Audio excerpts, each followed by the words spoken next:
terjadinya banjir akibat meluapnya Sungai Tamiang dan Tanggul Jebol di Kampung Kasir Kuruk, Kecamatan Seruai, Kabupaten Aceh Tamiang, anggota TNI dari Koramil 03 Seruai yang dipimpin oleh Kapten Infanteri dan Rijal, dan juga anggota TNI dari Kodim 0117 Aceh Tamiang, serta sejumlah anggota dari Polsek Seruai sekaligus dari jajaran Polres Aceh Tamiang kerjasama melakukan bersih-bersih di Pekan Seruai yang sudah kering dari genangan air banjir.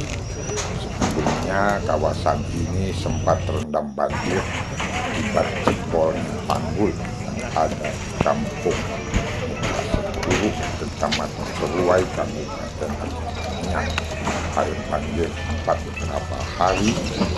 tergenang di Pekan Seruai sehingga mengganggu aktivitas bagi warga Seruai, dan jalur transportasi juga terganggu. Demikian juga dengan fasilitas tempat bersam dan banjir